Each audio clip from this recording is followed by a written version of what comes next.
Hello, welcome. My name is Brooke Niswander. You can call me Coach Niswander. And welcome to Starstruck Parenting. This is episode 15. Woo! We're getting there. We're moving up. We're regular content. It's crazy. So today's episode is entitled "Don't Let Your Kids Fight." Don't let your kids fight for their limitations. Now, I want to start this off just having just letting you guys know of a conversation I had with my 13, soon to be 14-year-old yesterday, actually. So Justin is his name, and there are not a lot of chores that our kids have to do, right? There are very few, actually, especially considering when I was a kid, I grew up on a farm and I had like lawns to mow and wood to split and sheep pens to clean out and chickens, all like I had a ton of chores to do. My day, I had at least a couple hours of chores every single day. And so, my kids have chores. They're really easy little things that they need to do. And one of Justin's chores is to take out the garbage.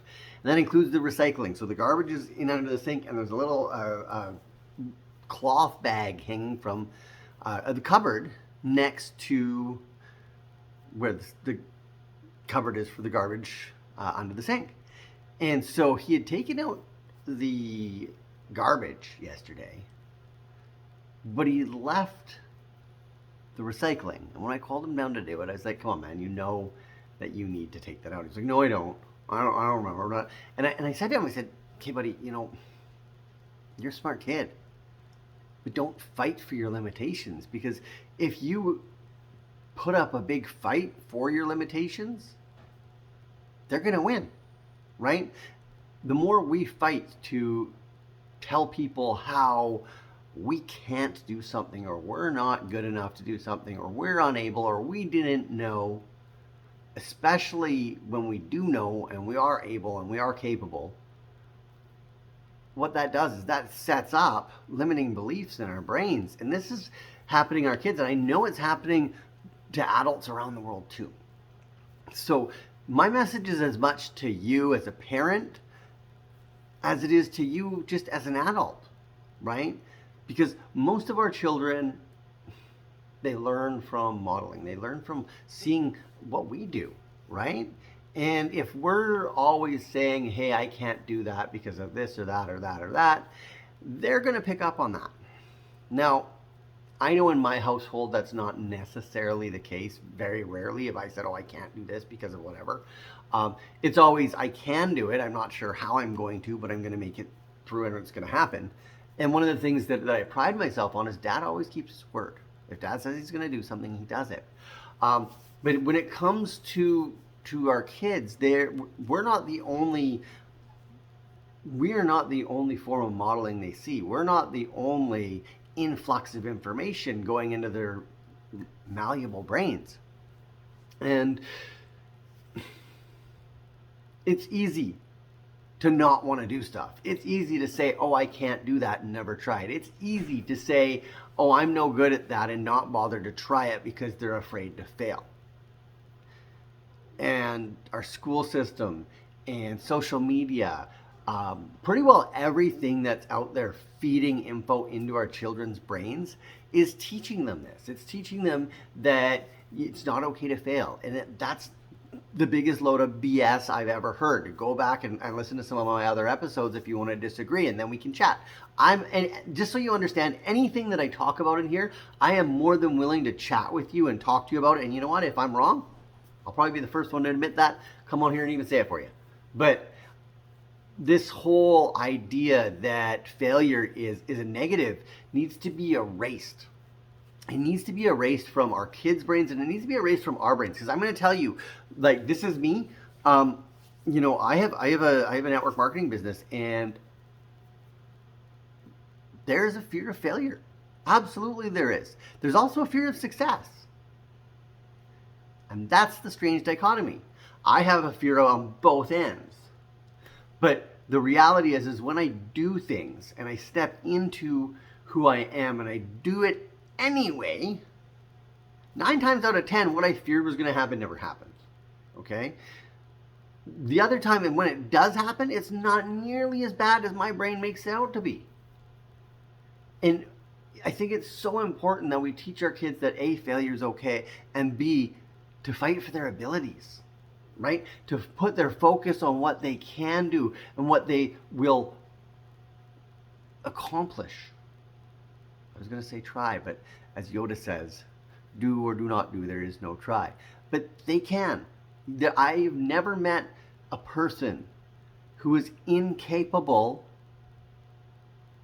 of achieving a goal.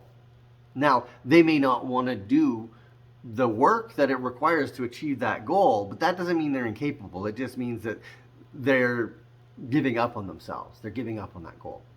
I have never met one person who couldn't achieve something they put their mind to. And then they backed up with action. Big time. So I think it's up to us as parents to feed that into our children. We need to feed them hope, because hope is the most powerful thing on this planet. If we can teach them to be hopeful of the future, we can teach them to go after their dreams, we can teach them to fight for their abilities, and let go of that fighting for their inabilities, fighting for their liabilities that so many kids are doing these days. And adults are doing it too. Don't get me wrong, it's not just kids. But if people can learn that they are fully capable, and that's the key, because we have so much information telling us what we can't do.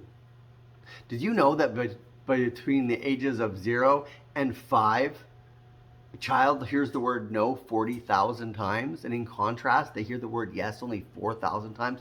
So we hear the word no 10 times to every one yes. Now that's a true stat, okay? So of course our brains flick on, oh no I can't, oh no I can't, and it's hard. It's hard as a parent to not use the word no, not tell them no you can't do that, or especially because most of us were raised that way. And what do? We raise our kids the same way that we were raised, the way we were modeled. Even if we're like, my parents screwed up with me, I don't know what they did, we will find ourselves doing that same stuff because that's what we know. Unless we go on and we learn about parenting, unless we go on and we read some books, we talk to some people, we get some new information and then put it into use and make it a habit. And I am not the best parent in the world. I will not receive that award ever, I don't think. But I am constantly learning as a parent and doing my very best to become a better parent. And that is what I hope for you. So thank you so much for watching this episode. Do me a favor, like it, comment it, tell me, or comment on it. Tell me, what you got out of this. Anything that you would like me to talk about that you're struggling with in your household, put it in the comments. I will totally do an episode on it and share this with some people. If you haven't already, hit that subscribe button, and we will be talking about parenting and how we can become better and raise a better generation going forward every week here. You guys have an amazing day. Thank you.